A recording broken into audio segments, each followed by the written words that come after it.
Hi, first grade. Hello, first grade. This is Mrs. Kunda. And Mr. DeStefano. And we are here with our second Listen and Learn on Class Dojo.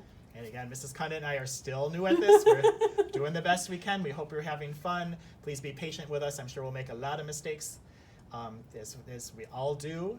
None of us are perfect, so we're just going to plug along and do the best we can. We hope that you will enjoy the stories and learn something new while you're at home. We miss you guys very much. We really miss you guys. Doing Listen and Learn without you is not the same at all. Definitely not. Just a reminder that this is a shortened version of Listen and Learn, so it's going to go a little bit quicker than usual. So just keep that in mind as we're reading. Okay, so we are back into our fairy tales unit, and last time we read Sleeping Beauty, so today we're going to get to a different fairy tale. A whole new one. And we want to think about how fairy tales are fiction stories, which means they're fake or they're not real. They're make-believe. That's right.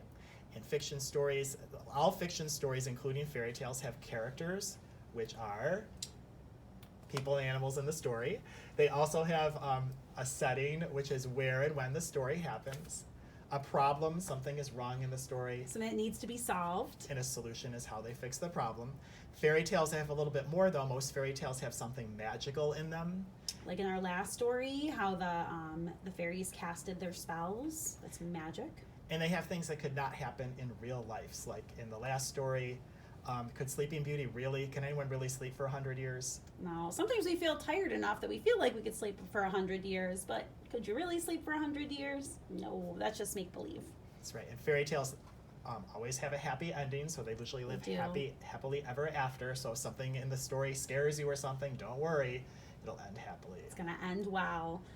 And there's also usually a lesson. If we think about the story long enough, we can usually come up and think about something that we learned from it, something the story is trying to teach us. How can we live our lives better based on what we learned, what the characters do in the story? Like in the last story, if the king had just invited that 13th fairy to the feast, there probably wouldn't have been the big problem at the end of the story. That's right. Or in the middle. Okay, so all right, first grade. We're going to just review some vocabulary from the last story, and then we're going to hop into some new vocabulary from this story. So the first vocabulary word is the word enchanted. That's when you're under a magic spell. So for example, in Sleeping Beauty and the entire kingdom were under a magic spell. So you're thinking enchanted, wave your magic wand. Yeah, so they were under that magic spell when they were sleeping for that 100 years because she pricked her finger. Speaking of spells. And spell was the words that are used that cause the characters to be enchanted. So if you want to play along when you hear the word spell, point to your mouth and then wave your magic wand. So I think in the story Sleeping Beauty, when the 13th fairy, the one that we kind of feel bad for because she wasn't invited to that party, when she put the spell and said that something terrible would happen when Sleeping Beauty pricked her finger on the spindle, when she said those words were the spell. Yeah, it says she cast her spell. And it's just a different meaning than, usually we say we spell words, like spell dog, D-O-G. This is another meaning of the word spell. Right. And the next word is prick. So that's to make a small hole or a cut with something that's pointed or sharp. So for example, in the story Sleeping Beauty pricked her finger on the spindle, and that caused her to fall asleep for 100 years. Right. Our next word is wisdom. That means using your brain to make good choices. Point to your brain. All right.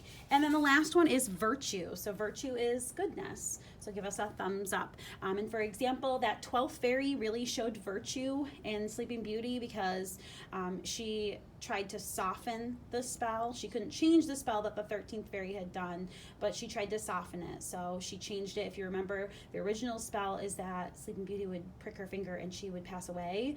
But instead, the 12th fairy made it so she would prick her finger and just fall asleep, which is much better. Yeah, so remember, soften it means that she made it better. So she couldn't get rid of it. She softened it. She made it better. She made it better.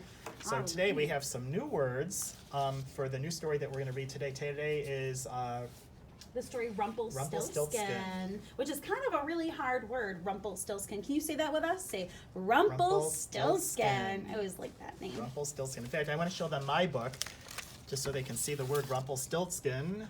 It's just up a little bit more. There we go. Thank you, Mrs. Konda. Rumpelstiltskin. And even though it's a long word, we can use our sounds to read that word. Rumpelstiltskins. If we take our time, use our sounds, we can get it. All right. So hopping into our new vocabulary words, the first vocabulary word is going to be boasting. So if you're boasting, you are bragging about something or telling people about something in a very proud way. So you might brag by smiling and pointing to yourself because you are so wonderful. You're boasting. Saying like maybe something you're great at, like I'm the best soccer player, I'm the best at this, or I'm the best at that. Or Yes. Saying that you're the best. That's bragging or boasting. Okay. And our next word is pity. Pity is when you're feeling sad for somebody else. So your sign for pity, you might want to touch your eyes, pretend there's tears, make a tear coming down your eyes, and then point at someone else. So when you feel pity for someone, you feel sad for somebody else. All right. And our next word is claim. So claim is to demand for something or that someone thinks that something is their own. So for example, my class will recognize this friend, but I am claiming that Friedrich is mine. He's mine. I thought it was mine, Mrs. Conda. He's not yours because I'm claiming him. Oh. Our last word is clever.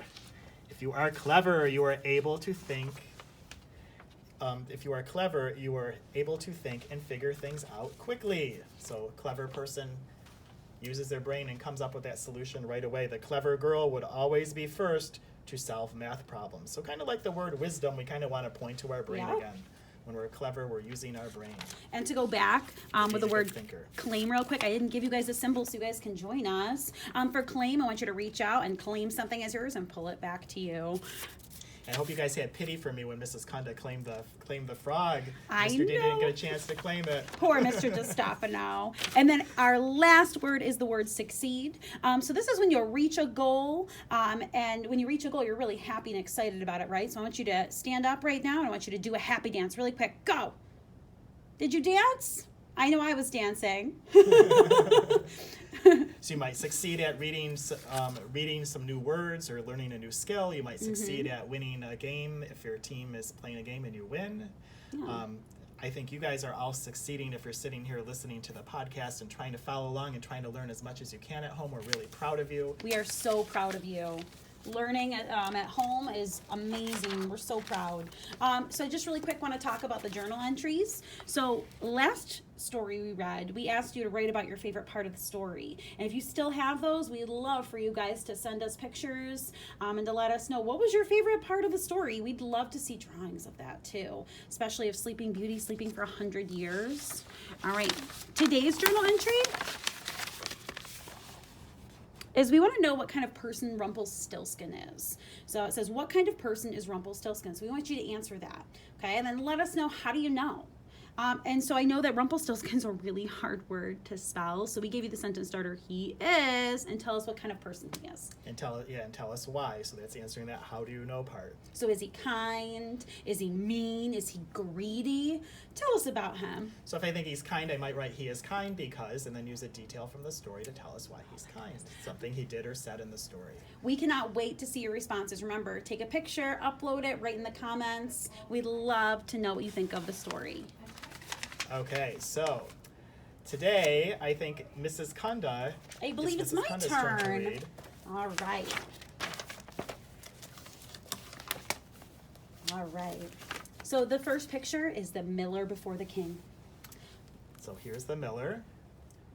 Once upon a time, there was a poor miller who had a beautiful daughter. She was so beautiful and clever, show us clever, point to your head, that he could not help boasting about her. Point to yourself and smile. Remember, you're boasting, you're bragging. So a miller is a person whose job is it to take grain and they grind it up and they make flour, and then the flour is used to make bread. And Mrs. Conda said that he's boasting, so he's always saying how great his daughter is. You know what? Why don't you think about that? I'm sure everybody has had somebody boast either about themselves or about someone else to you. How do you feel when someone's boasting about things to you? Do you think that's a good trait to have? Do you think you should go around boasting about things?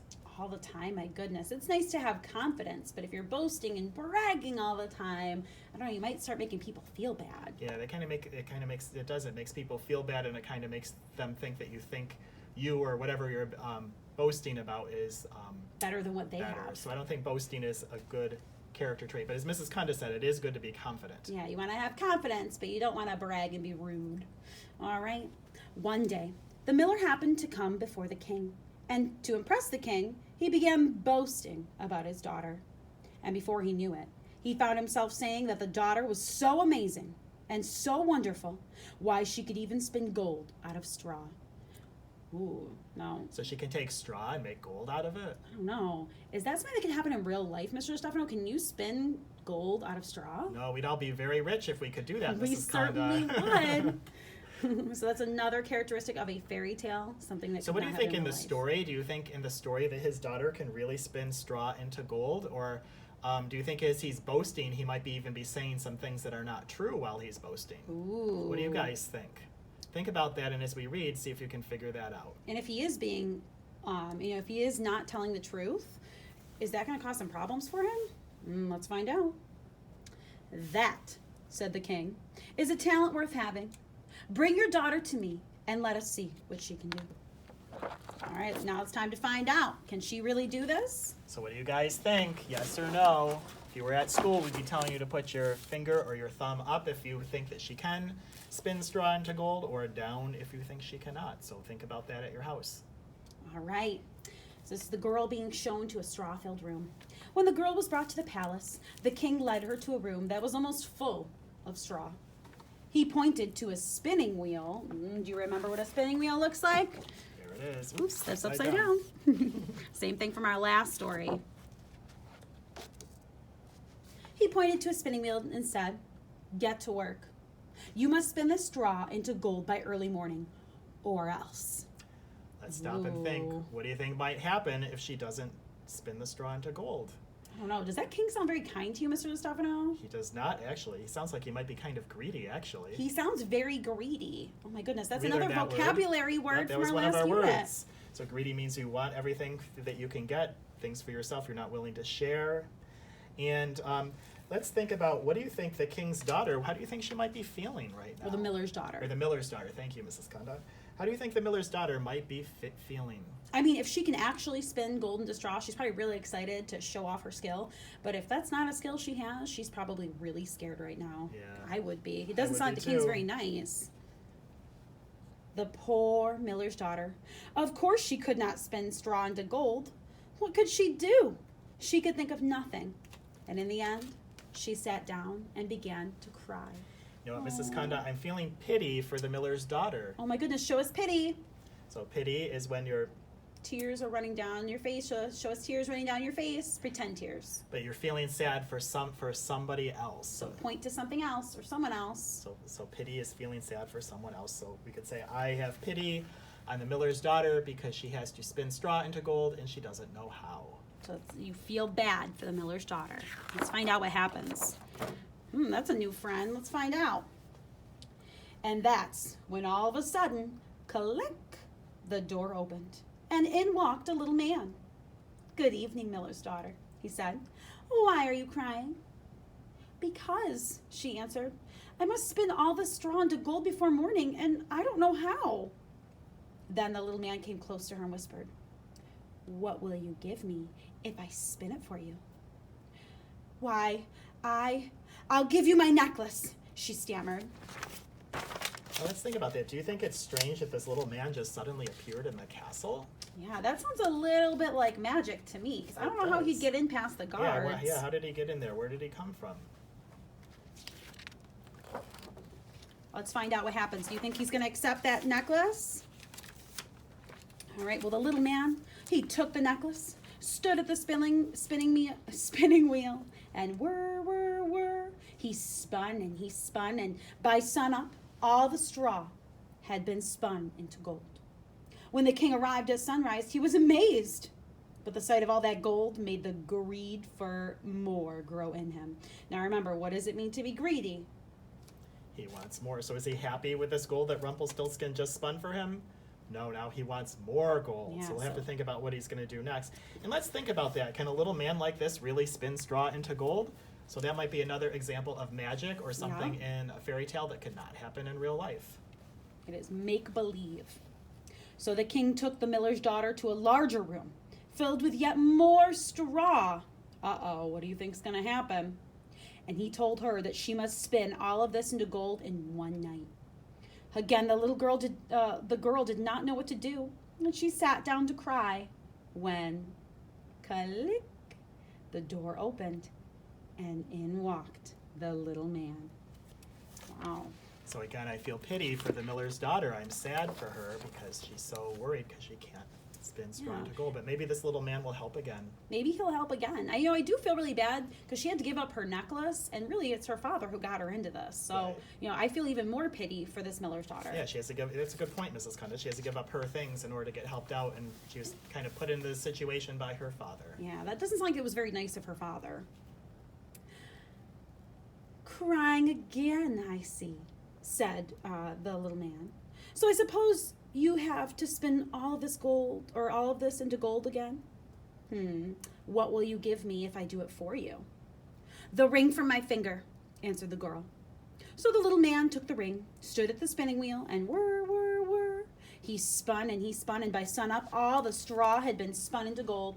When the king arrived, he was overjoyed at the sight, but hungry for still more gold.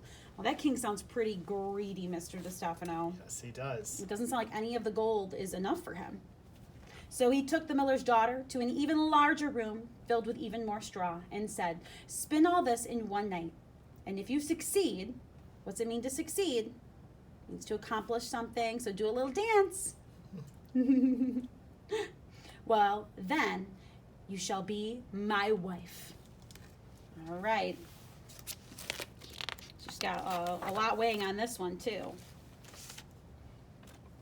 The king had hardly left the room when, click, the door opened, and in the little man walked, asking, what will you give me if I spin all this straw for you one more time?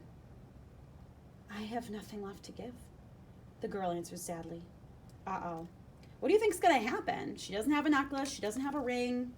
I mean, what would be left for her to give for the little man?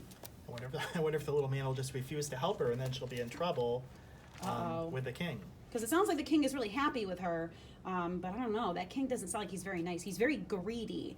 I worry about what would happen if she doesn't do this. And I wonder if he'd all of a sudden react if, she could do this yesterday, he thinks. He might and think then that she can't do it today. Yeah, he might think that she's a liar.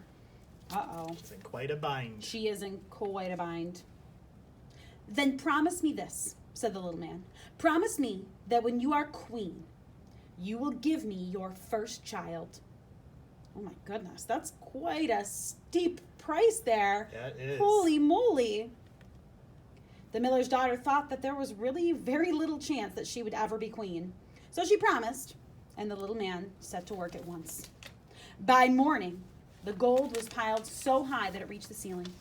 When the king arrived, he was so pleased to see all that gold, all the gold he ever wanted. He married the miller's daughter and made her queen. Uh-oh. What does that mean? What's going to happen now? She made a promise to Rumpelstiltskin. I don't know if she can break that promise, Mr. DeStefano. Yeah, I don't know either. What if Rumpelstiltskin comes back? That is a very hard name. It I don't is know. a tough word for Mr. D to say. That's for sure. Perhaps Rumpelstiltskin will, have pity on her and maybe just not, take her child, or maybe he'll forget. Probably be a long time before she's queen. Uh-oh. Take a look at the picture. Does it Who's look like back? Rumpelstiltskin forgot? Does it look like he's happy? Ooh, he does not really. look happy. And you know what? If you take a look at her face, she doesn't look happy either. And the poor little baby's just sleeping. In fact, I think she looks worried. Yeah, she does look very worried. Let's find out what's going to happen. In a year's time, the king and queen had a fine little baby. She thought no more about the little man or her promise to him. Then one day, as she sat alone in her room, rocking her baby, click, the door opened, and in walked the little man, who said, now it is time for you to give me what you promised me. The queen, filled with fear, held her baby tightly. Please, she said, I will give you all the riches of the kingdom, only leave my child.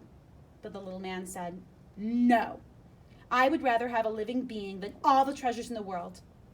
Then the queen began to weep and wail. So that means weeping is crying, and wailing means she's kind of Crying a lot. crying a lot, yes. And the little man felt pity for her. Show us pity. Remember, pity is when you feel sad for somebody else. Somebody else. Okay. I will give you this one chance, he said. In 3 days, if you can guess my name, then you may keep your child. And then he was gone as quickly as he had come. Now I want you to think. Rumpelstiltskin gave her a deal. He said, if you can guess my name, you can keep your child. Now it sounds kind of easy, but... But his name, though. Yeah, I don't know Rumpelstiltskin. many people walking around named Rumpelstiltskin. It's a very long name, Yes. too. All right, let's find out what's going to happen. The queen lay awake all night thinking of all the names she'd ever heard. She sent a messenger to ride through the land and collect all the names that could ever be found. And when the little man came the next day, she tried all that she could ever think of. Alexander, Balthazar, Casper, Doolittle, Eggleston, Ferdinand, and many more.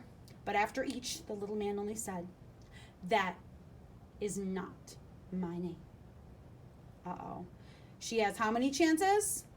She has 3. So she just used a chance. She has how many more?